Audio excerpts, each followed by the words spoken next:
Names. Rebecca Majoya. SallyAnn Majoya. And today is January 15th, 2023. My goodness. So, welcome to Stonewall National Museum, Archives, and Library. And thank you for joining us. This is a oral history for our permanent collection in the archives. As you probably know, we have the largest LGBTQ library in the world and one of the largest archives. Mm-hmm. And we have exhibits in order to bring that history to life. Thank you for joining us.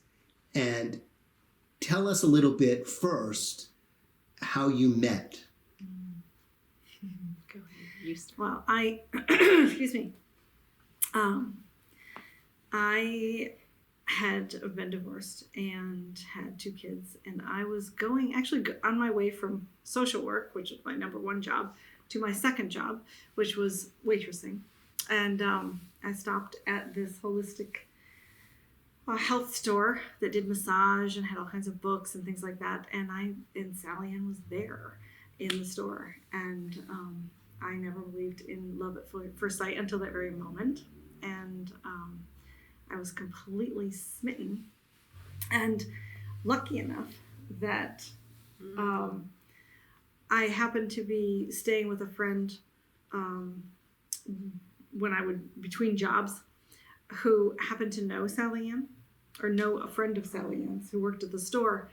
And I was like, oh my word, I met this gorgeous woman, this just amazing spirit, but I don't know if she's gay, and I don't know if she's single. And she said, what is her name? And I told her, and she said, she is a lesbian and she is single. And so I made a lot of trips to that store. We often joke that it's not like we have a little stamp on our heads or something like that. Right, there's no little rainbow on your forehead, so you don't know. Really fortunate that those pieces aligned just that way. So. And I always assume everybody in the room is heterosexual except me. I just go through life that way. I think because I grew up, in the 60s and 70s and just small town. A very small rural town in the Midwest that was very white and very conservative, and you were either Catholic or Protestant. You weren't none of the above. And so I just went through life thinking that everyone, and I still do that. It's odd. 58, I still walk into a room and assume I'm the only queer person in the room. It's fascinating. But So was your reaction the same at that moment? Yes. So I felt very connected to Rebecca from the moment that she showed up. And fortunately, she spent about a half an hour with me walking around the store and telling me a lot of things about herself as well. I know that we both blushed at different times, and and it was really hard, like when she was leaving. I wanted to hug her. There was this really immediate other lifetime, whatever you want to think of it, some other kind of connection there. So, and yet neither of you set something up for that next time to happen. Exactly. Yes. It took me a month of visiting the store a couple times a week, excuse me, to get the guts to ask her out. And even then, I asked her on a date that was, I was going with a couple to take one of them for the birthday dinner, because I was too afraid to take her alone, because I thought, I'm either going to talk too much or not at all. Because if I'm nervous, I do one or the other. So I wanted someone else there to sort of balance. It's kind of funny too, because I wasn't sure. She was clearly nervous when she came to the counter and asked me to join her at this date.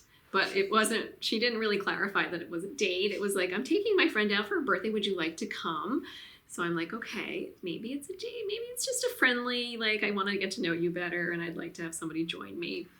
But it became very clear at the end, especially by the end of the dinner, because right after we were finished, she said, my friends are having a puppy party for their puppy, who's now 2 years old. And I'm wondering if you'd like to go with me afterwards, and maybe we could get a drink of coffee or a cup of coffee beforehand. And it really, somehow that just cemented the deal that, like, oh, this is more. Now, what's interesting about that is, okay, so this happened over a period of time, and then it was like bang, dinner with friends, and then coffee, and then puppies. Yes. But at the same time, because you have 2 children from your previous marriage, you wanted to go slow in terms of building the relationship. So how did that balance out between the 2 of you? Because you weren't carrying that experience with you in the same way. So you were more ready, possibly, to move forward, and yet you were being sort of held back. Well, it's interesting because I had been in a relationship with a woman prior to meeting Rebecca, and there were children involved in that relationship. So I feel like when Rebecca, the first day she met me, announced that she also had 2 young children, I was very hesitant, actually, that I, didn't want to repeat the same mistakes as I had in the previous relationship. And so I was eager to get involved with Rebecca, but I was also, there was sort of the stance of like, okay, but how do we want to do this? And how do we want to incorporate the children so there aren't any, so that they feel secure? And so Rebecca actually had been going to counseling at the time, and she said, why don't we, if you're willing, why don't we talk to the counselor about that? How to do this well. Yes. Yeah, because I don't know how to do this and do this well. Yes. And I really wanted it to work. Yeah. I wanted it all to be smooth and healthy. And so we first dated in September. I think we went to the counselor in November. We didn't incorporate the kids until close to April. Yeah. So we just kept seeing each other mostly on weekends when the children were with their dads, usually for like a Friday night or something like that. And, occasional dates for lunch or things of that nature. I kept trying to coax her to sneak over. And come and see me overnight and then sneak out before the boys. And she's like, no. She's so much I was wiser. very disciplined. Very disciplined. Wise. And I'm glad that we did it. I'm glad that we did it the way that we did. I think we both felt like we incorporated them into the relationship very carefully, and they both, fortunately, took to me very quickly, so that was helpful. Yeah. And then I think it was about a year into our relationship when I moved in. Just over a year later. Yeah. Because it was November, I think. Yeah. Yeah. But you had purchased the house very early on as we were dating. And you were kind of like, I hope you like this here. Yeah. We were dating and I hadn't actually closed on the house. So I drove by and like showed her, like, this is, what do you think of this area? And what do you think of this house? And she said, oh, it's good energy. And so I was like, whew. That'd be hard to back out of. She didn't like the area. So that was great. So how long after the moving in did you come to the idea of adding another child to your family, which already had 2 sons? It's a really good question. We, from the time, I think around the time you moved in, I told SallyAnn, I said, I've had a wedding. I know it has nothing to do with the relationship being wonderful. So if you ever want to get married, I'm in, but I don't need a wedding. If you want more children, I'm in. Just let me know. I think, we began talking about it fairly early on. It wasn't until about 2004 when I had been, so a couple of years later, I started seeking more information about my polycystic ovarian syndrome, which contributes certainly to infertility as well. And that was really when we started to think, oh, we're going to build a family, but what is it going to look like?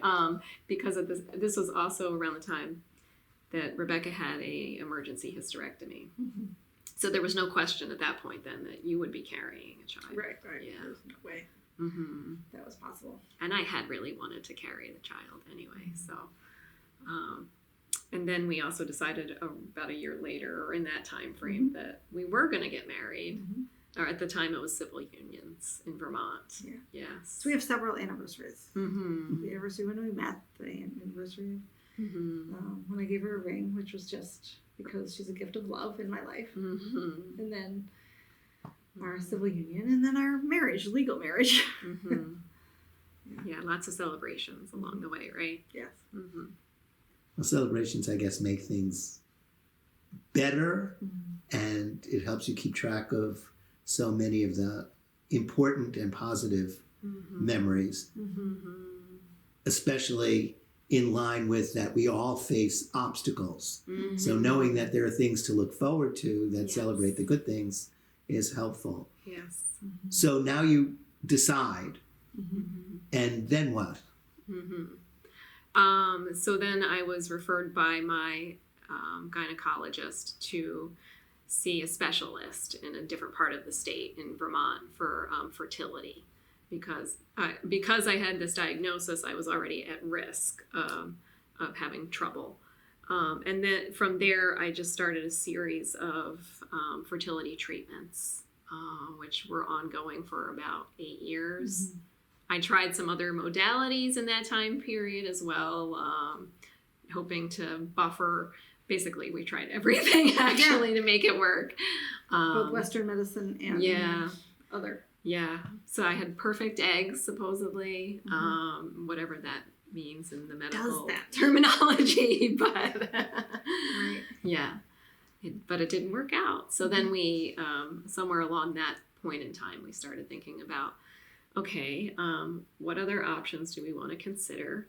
We looked into foster care and fostering to adopt, and we went through the foster care program in the state.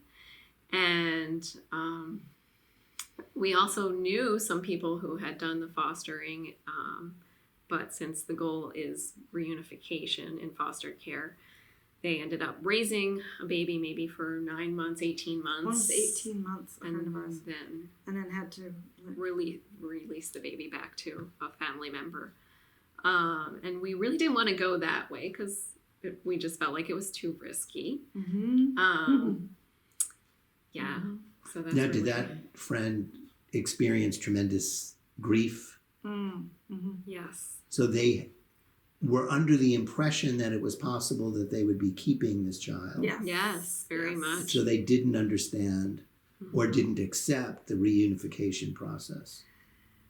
You know, how do you? And it was a tricky situation. It was, where they really, the system, you know, the people in the system really thought it would be a situation where they would be keeping the baby. So they were kind of fed that from the beginning in this particular situation. They had the baby from 5 or 6 days old. Yes. And it wasn't until the baby was almost 1.5 years old that something changed. I don't remember what.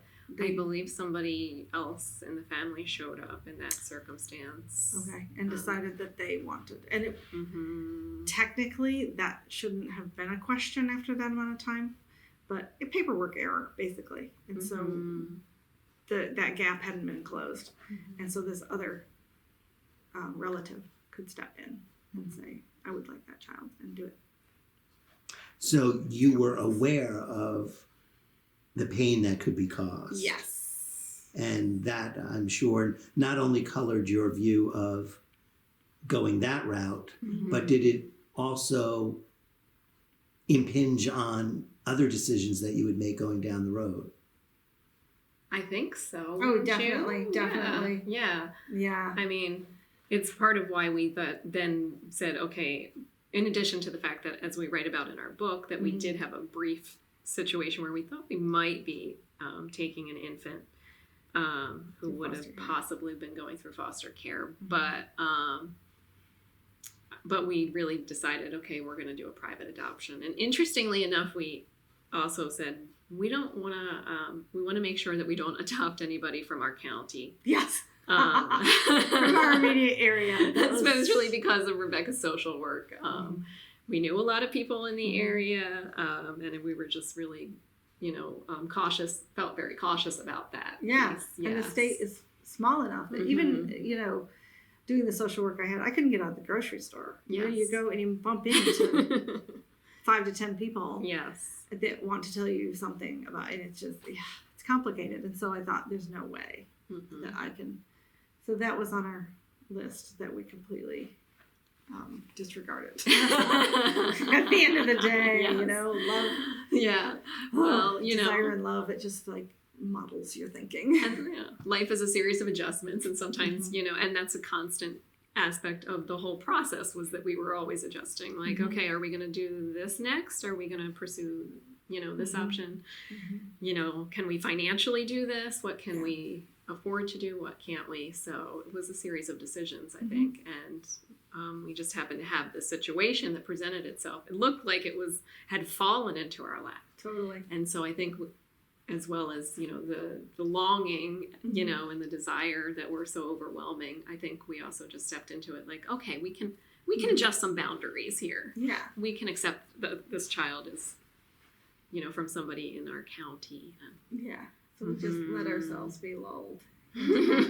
Was there anything in your familial experiences before that would have prepared you for making this decision, or made you feel the importance of having a family that you both created together versus the one that you inherited and the one that you brought to the table? Well, it's interesting. My mother's mother was pregnant before she was married. And so this is late 30s. This is way back there. And she never told my mother who the father was. And she was actually going to put my mom up. She was considering adoption.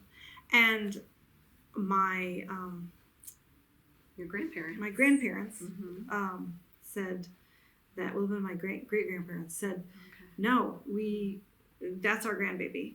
We'll raise the baby if you don't want the baby. And so my grandmother ended up keeping my mother, remarrying, but still never told, refused to tell my mother who her father was. And my mom didn't know until about a year before she died, through this miracle of online DNA stuff, that we were yes, isn't it fascinating? Was able to find who her father was. He had already passed away, but she got to meet a half brother. And a cousin. And there's some photos of her with these, and it's like, oh my word, that's who we look like, because I look so much like her, and it's just fascinating. We've got to meet these people. But there was that influence that it was a parallel in some ways. I mean, there was the parents of the birth mother insisting that she keep. Yeah. So it was fascinating. Yeah. I feel like in my own childhood, I grew up in very heteronormative structures on both sides, and I don't think there was anybody in my family that was adopted, but all of the women had natural childbirth and things of that nature. So I don't know if I felt as, at least surrounded by the experience of that process.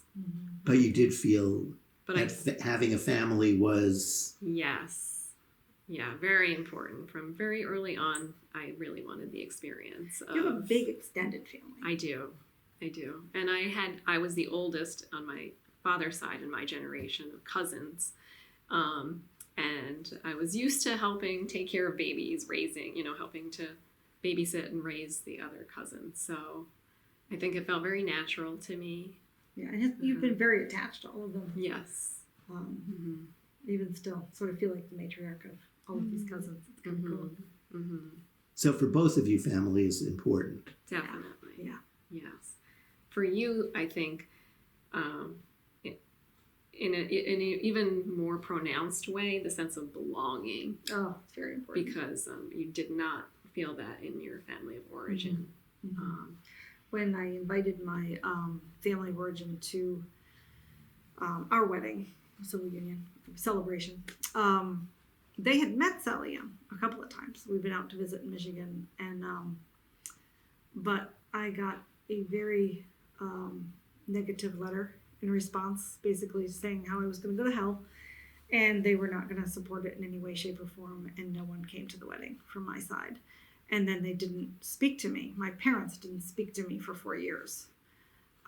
My oldest sister came around the first, and after, I think it was about a year, and I heard from her, and then eventually heard from my other sisters, but I didn't hear from my parents for 4 years. And finally, we invited them to the graduation of I'd send cards, I'd leave messages on their phone, they just didn't respond. And so of course that invited them to the graduation ceremony of our oldest, and my oldest sister called and said, "We're coming to the graduation." I said, "Oh, that's fantastic. I look forward to seeing you." And she said, "When I say we, I mean me and mom and dad." And I said, I was just silent for a second. I didn't even know what to say. And I said, "Are they going to talk to me? Mm-hmm. Or are they just going to come talk to my son and not even talk? Like, what is this going to look like?" Because I was terrified. And they came. And there was a sense that, when my mom got out of the car, initially she came over and hugged SallyAnn, and I thought, okay, it's okay. It's going to be okay. Because I was terrified of having them come out. I just didn't know what to expect, having been so rejected initially for marrying her. So how did that change how you are as a person going forward?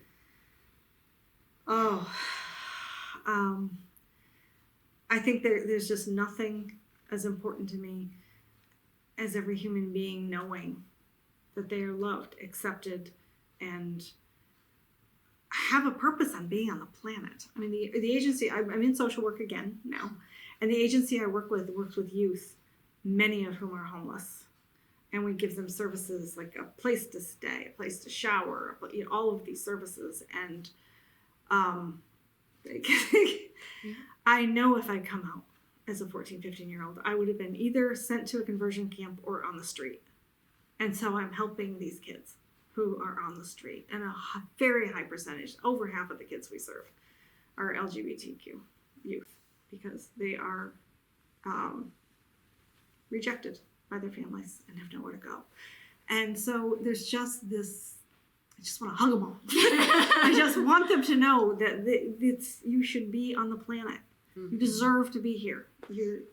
When your mother got out of the car and she hugged SallyAnn, I imagine she hugged you eventually too. Right after that. What did that feel like?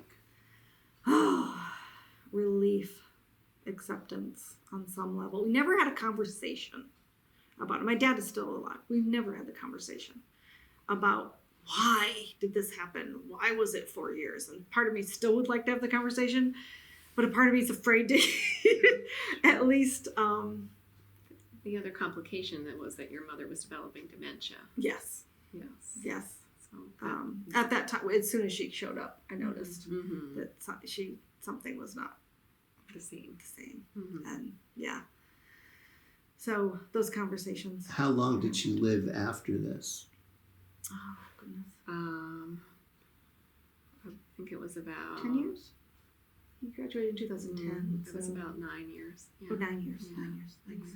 And what was your relationship like? Even though she was deteriorating, obviously you now had a relationship again. Yeah. Did it pick up where it left off? Was it different? What did that do to you both in terms of how you dealt with your children? Oh, such a good question. How did it? I think one thing that I did when right after I got divorced, my kids were only 3 and 5. I signed up for parenting classes because mine was a very corporal punishment growing up. So I was either being yelled at or physically corrected, if you will. And I didn't want to do that, but I didn't know what to do. And so I took parenting courses. So that changed the course just of how I interacted with them anyway. But having them know that they were cared for, I said I love you like constantly. I made sure that they were appreciated. And important, and that they just deserve to be loved because they showed up on the planet.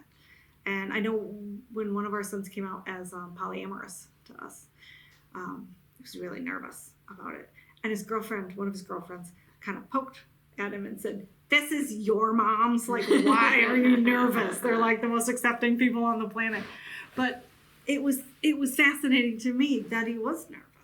Like, why did we had that conversation. Like, why were you nervous? Like, what did I do or say or whatever, that made you nervous to come out in any way that had to do about your sexuality or gender preference or whatever? And we made sure that they knew that it didn't matter who they brought home. We were going to love them. And I think in terms of that question too, that you really felt it was important to have the conversations with the kids that you could not have with your parents. Yes. And particularly as you saw your mom deteriorate, I think that became more pivotal. Yes. And poignant. I think that you have had some conversations with the kids that you didn't necessarily broach as well or as easily. And you have also talked to them about your own fears around the Alzheimer's. Oh, getting Alzheimer's or yourself. Myself, what that would look like, what I would want to happen, how I'd want that to go. Yeah. And even as they became like early adolescents and that kind of thing, though, we had a lot of conversations around, like, there wasn't the safety for me in calling if I was in a pickle. When you're an adolescent, you get in a pickle. Like, you're in a place and you didn't know what was going to be happening at this party. It's a little more than you can handle. But there was no out for me. I just had to sort it out or figure it out and be secretive and whatever. So we even had a safe word, basically, that they could just call on a phone, and if they used the word mother, which they never called me that, I would just, where do I pick you up and when? No questions asked. And they knew that from the time they were like 10.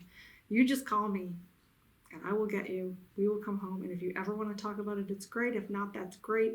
And as a result of that sort of support, just for who they were, I think they did tell us. I mean, sometimes they asked the questions that I was like, over my head, like TMI, but yeah, they have a lot of conversations with us that are remarkable and that I can't imagine either of us having with our families. But yeah, so I think that what we've created is a lot of communication, a lot of openness in our relationship with each other and with them. So has that improved your relationship? Oh yeah. Yes, absolutely. And what did that do in opening up the world that you have with the two boys? Well, it's wonderful because when I first got into this relationship, in addition to us seeking the counseling together, we would have family meetings. We followed a lot of the protocols too that Rebecca had learned through her classes. We also went to some classes together as we were raising them because they were ever-changing beings. We had to figure out, how do we want to do this and do this as a, support each other, support them. But one of the hallmarks of our family meetings that we would have regularly, and anybody could call a family meeting in the family, but they usually took place around dinner time. The first thing we did was appreciations. And each member of the family had to go around and appreciate the other members of the family by giving us something very concrete about them that we appreciated from that week. And it could be something like, I really appreciated that you helped take the trash out. And, initially when the kids were younger, of course, they just poked at each other a lot of times. Oh, yeah. I appreciate your fart wasn't too smelly. Today. Yeah, right. You're like, okay, you got to get a real one. Try again. But then sometimes they were just there's so much gratitude in who they are now. Yes. And they will both say to us very frequently now as adults how much they appreciate us. And they'll just do it out of the word, like it's just out of, every day. I remember being in the car. We've been doing this a couple of years, and one of them saying, "Can I give you an appreciation even though it's not a family meeting? Am I allowed?" Yes, absolutely. Yeah. And so it became a lifestyle sort of thing. Yeah, and I feel like it also sort of helped cement me into the group and develop more of a sense of belonging as part of that group, since I was entering in as the outsider, if you will. And I didn't want SallyAnn to have to be the heavy. at first. So I tried to be the one that was like, you know, you got to get out of bed. It's time for school, or, you know, that sort of thing. And let SallyAnn be the one who, you know, gave them more books from the book club or something. Right. Yeah. But it's interesting in our decision to grow the family, there's a sense of what we refer to as the PT, the preferred tip. So the kids would just automatically come to me with the boo-boo, you know, when they hurt themselves, whatever. You know, I just was that person, an automatic. And SallyAnn wanted that. Yeah. I mean, and it's, of course she did, you know, and you can't change that. You can't like erase those first 6-8 years and tell me about it. Yes. Yeah. So yeah, to have a child together, that I think was a huge impetus for, we want to do this together, and you can be the one who nurses, and you can be the one who, which you can if you adopt. We didn't know that until we went through this. But I also think it evolves, as you know, as any group does. And I think there were times when one of them would come to me more for certain things, or you know, we developed our own relationships, right? And the younger ones still sometimes will like contact me first. Absolutely. Yeah. And I can contact them all day long. But if you want a quicker response, she'll reach out. SallyAnn will reach out. And then it's like, yes. I'll actually say, SallyAnn, would you please text me? We're not getting bad. They will. It's wonderful. It's wonderful. And there was one point when SallyAnn was the one there after school, more consistently. Right, because I was working in education at the time, and I could, yes. And so so she was the one there every day after school. So one day I happened to be there because she had an appointment or something, and just walked in and looked and went, "Oh, it's you." And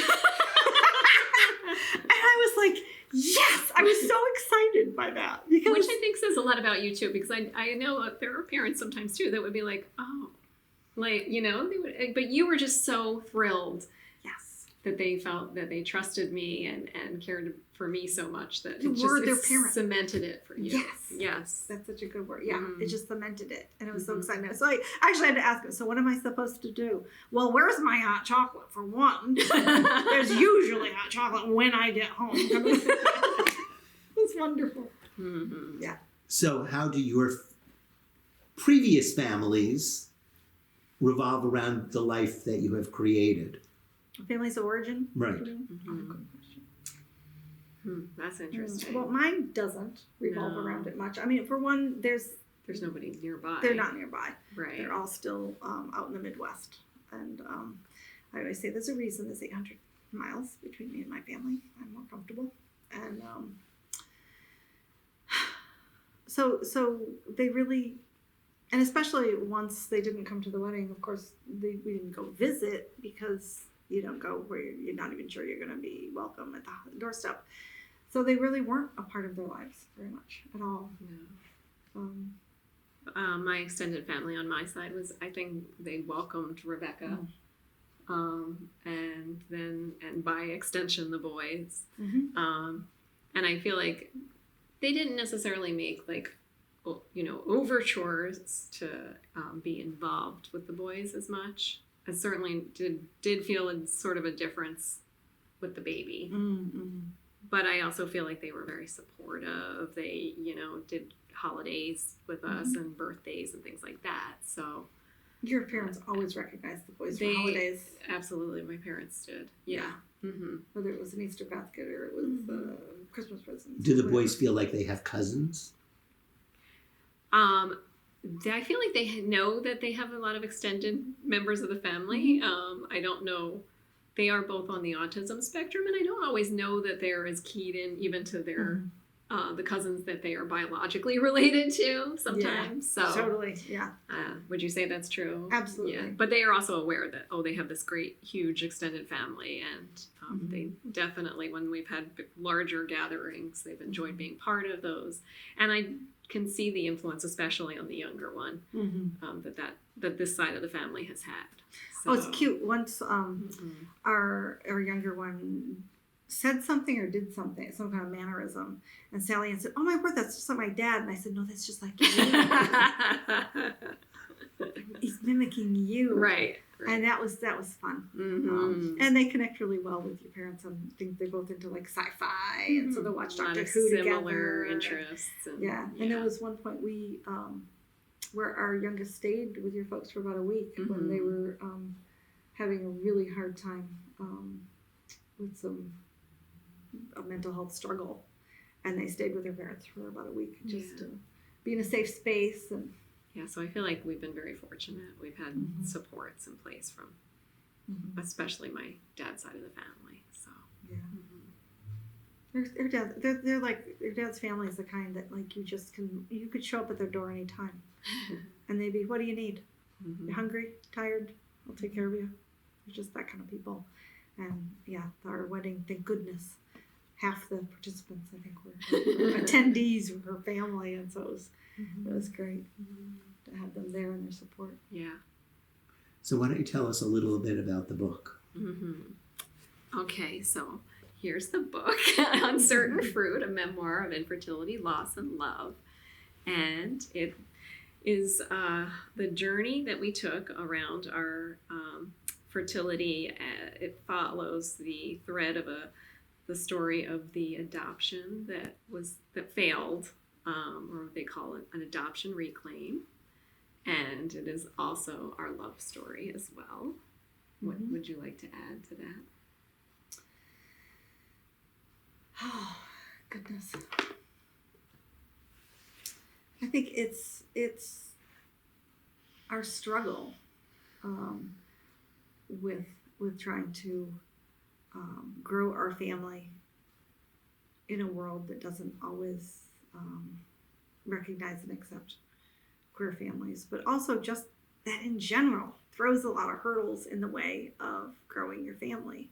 It's hard for people who don't have a lot of resources financially, or that it doesn't come easily to getting pregnant or having children. It's I guess it's about that struggle, but also very much about our love for each other and how that grew. And then I think the concerns around belonging and what does that mean, and also the shame that and grief that goes with the process of both identifying as queer in some way or outside the margins or whatever you call it, and then also coping with not being fertile, and what does that mean, and how does that recreate more shame, and then what is a family, and where do you belong within that. So on the infertility aspect, what does that do to your self-esteem? It puts it in the shitter. It really does.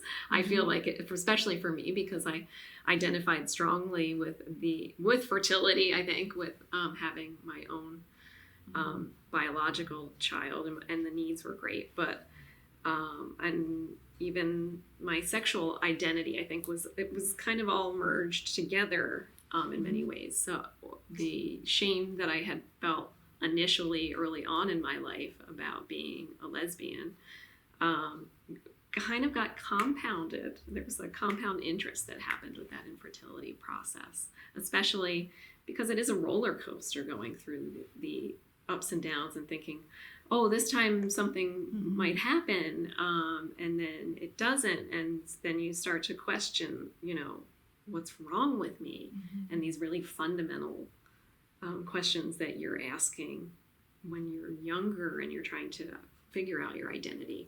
What kind of questions? Like not just who am I in this world, but why am I this way? And is there something wrong with me? Is there something fundamentally broken in me? Which I think is how I often felt as a young person being gay, that there was something that was just broken, that had been mostly imparted through society. I don't know that I would have felt that way coming into this world, but yeah, I felt very much like I didn't fit in as pre-adolescents hit, and my girlfriends all became boy crazy, and I'm like, what is happening? Mhm. I don't understand why they all are suddenly interested in this, and feeling very left out and like broken, Yeah. because like, why am I not interested? Did you pretend? Oh Yes. yes, absolutely, Yes. absolutely. Mm-hmm. All the way through to me getting married Mm-hmm. to someone that I literally told him before we got married, I just can't picture myself with a man the rest of my life. And he knew I'd been with women. Mm-hmm. But I just felt like I had to do this, and that I still felt I was going to go to hell if I. Did he feel that he was going to cure you? Oh yes, Absolutely. absolutely, Yes. absolutely. He and God could totally cure me. He was sure of it. Yeah. So it was not just him, it was him and God. Yeah. Yeah, exactly. The duo, the dynamic duo there was going to cure me. It was a dynamic duo. For Yes. Sure. And were you hoping? Oh yeah, absolutely. I hoped that it would work, that it'd stick, Mm-hmm. or whatever, you know. And it was never good. It just, the relationship was never good. And but thankfully, after my second child, I had postpartum depression. That was very bad and deep and dark. And I got into counseling, and thankfully, someone who created a safe enough space for me to really share everything in my heart and soul with her, and come to a place after a couple of years of therapy that there is more going on here than just depression. This is not, I'm not happy here for so many reasons, and be able to really accept who I was. But to fully be comfortable in my own skin, oh my goodness, it wasn't, I think, until I was with SallyAnn that I could fully be out, if you will, and Know that you're lovable. yeah, Mm-hmm. definitely. And I feel like self-loathing was really, presented itself over and over again through that process. And for me, but I think you also experienced that on that, and the ineptitude that you, as you talk about in here, like I couldn't make a baby for you because you had both the emergency hysterectomy, but you also, could not, Couldn't give you produce sperm. Right. Yeah, there was So, nothing. I yes. couldn't do anything. I was just helpless over here, and wanted so badly to be able. I was like, oh, if it could have been a few years earlier, then I could have, could have used your egg, and I could have done this in my. But now I can't do that, and yeah, it's and so, I can even relate not only to same-sex couples, but even there are so many same heterosexual couples that one can't do whatever it is their body's supposed to do. There's, I think it just expands into the human race in general, like all of us that want to create a bigger family. Generate something. Yeah. All of our work trying to figure out pick a sperm donor. Well, then gay men have to pick a surrogate if they're going to. There's so many things that you have to consider that you don't have to if you're heterosexual, who just have the parts that do it right. What is the current relationship with your ex-husband? We are amenable. Is that a good word? Yeah. Yeah, we're not. I think that you we're with each other. Even when you parted ways, I think that you both recognized that the kids were very important to you, and you wanted to maintain relationships with those kids, but allow the other person to have a relationship that, I was always impressed early on, actually, by how, even though you had a lot of disappointments and anger, when you left that relationship, that you were able to have conversations with him, and that you were very respectful. And that you show that to the kids. So there were times, of course, when you'd get very frustrated with, throughout the years, but tried very hard not to have it in front of the kids, Yes. Because he's half their DNA. I always looked at it that way. And having worked at the domestic violence shelter and crisis center, I had seen so many disasters in divorces, just people saying things in front of children that just didn't make any sense, you know? And it's like, this is half of these kids' DNA. Like, I don't want them to dislike themselves. So if I am insulting and saying horrific things about him or not letting them see him or whatever, or his family, like, what am I saying to them about themselves? It just didn't make sense. So it was more about the kids at the end of the day. But yeah, I never wanted them to not have a relationship with, and his family was there in Vermont, whereas mine was all in Michigan. And so they already had more of a bond with them. Do they still? The oldest does, but not really the youngest at all. I would say the younger one actually is more bonded to my family. Much more so. It's interesting. Yeah. It's always interesting. Yes, it is. Yeah. And what would you want people to take away from as you share your experience with people through the book and in live presentations about the book? What would you want people to take away from that? A sense of belonging, a sense that life is a struggle, whether it's fertility or something. We all struggle with something. Right. But there are other people struggling too with whatever it is that you're struggling with. There are other people who are hurting in the same ways, who have felt left out in the same ways, or like they don't belong. And so therefore you do belong. Yeah, I think we even say it, right, in our... in the dedication. I think in the dedication we say, you are not alone. You're not alone. I mean, we say for others who have been through this, you're not alone. Yeah. If in any way it can be of help to other people, I mean, that was our goal in publishing it. And if it raises more awareness as well about, processes of adoption or fertility or whatever, and certainly for the LGBTQ, etc. crowd, that's wonderful. I mean, that's above and beyond anything we could hope for. But the conversation we've had goes far deeper than just that part of your life. And so I'm wondering if the experience that you went through that led to the book and what we just discussed now about your relationships with your biological families, your relationships with the intertwining of your families together, adds to the message that you have for other people and for your sons. I hope so. But what might that be on? I mean, it's one thing to say you're not alone or there's place for you, but you have so much depth that you just shared, and so many life experiences, your life being so vastly different growing up than SallyAnn's life. And then your children being exposed to someone who grew up in a happy family with relatives and everybody around all the time, versus you where you probably couldn't wait to get away, yet didn't necessarily know where you were going to go. Yes, as well put. That's a vastly different growing up experience. And you had to bring to them something that you couldn't give to them naturally because you didn't know what that was. Like you said, you even went to parenting classes just to find out what it was like to be in a family where you weren't hit or scolded.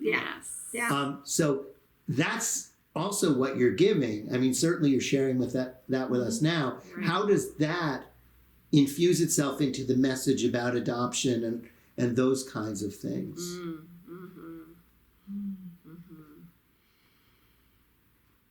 That's a fantastic It's question. a great question, and it's also full of depth within itself. But I mean, it sounds very trite, but what comes to mind is love makes a family. You know, it isn't like your DNA. It isn't like those things are so not as important as how you feel about each other, how you communicate with each other, what you offer each other in becoming your real self. You know, those things like are what I would hope a family is. I know families are made up of so many different humans, all these different humans, but absolutely. but that could be family for more Yes. people, that they could feel safe in their own place that they were raised, that they could feel safe and loved there.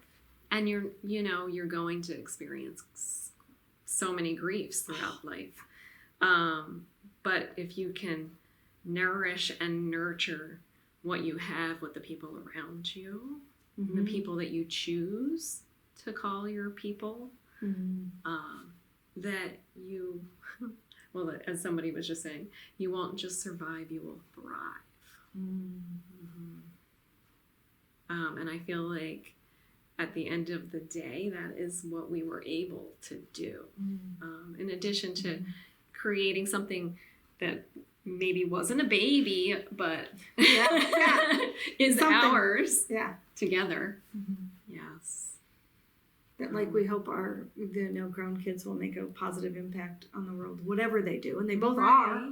It's so wonderful to see what giving wonderful human beings they are. That this will do the same thing. We'll go out there and help people, whatever it is, whether they're struggling with grief, whether they're struggling with infertility, whether they're struggling in their relationship in any way, shape, or form. That maybe it'll give them some hope, something positive. I think that we, bring each of us a different voice to this story. And there's some parallel tracks at the same time that we talked about, right? But that we ultimately are hopefully infusing the story with the depth of our different experiences, our pain and our longing and our love. And I feel like that's what ultimately is at the end of the day, like you said. And that's why your name has joy in it. You got Absolutely. it. And we created And we the created the last name ourselves. name. It isn't either of our maiden names. So what are your actual born names? My born name was Rebecca Ellen Sinclair. Yes. And yours? Mine is still SallyAnn, and Henwood is the last name. Yes. Interesting. And how did the name manufacture itself? Well, I had referred to SallyAnn as my joy almost since I met her. And Yes. And I thought of Rebecca as a jewel as well. And one of my favorite places is La Jolla, California. So there's a lot of mixtures in there. Yes. so Majoya. Yes. See, now we should have started with that. There you go. Joy in the middle. Joy in the middle. Joy in the middle of all And of that's it. the important Right. piece. Yeah. Well, thank you both very much. I mean, I've learned so much listening to the two of you. And I think for me, the most important part is not in your loss and not in the tragedy, but in the way you both see life and see each other. And that the commitment that you've made to each other will see you through anything if you trust in that love. And that's a mighty good lesson to walk away with early on in 2023. So thank you very much for joining us. Thank you, Robert. And thank you for all your Yes. wonderful and insightful questions as well. My pleasure. Thank you.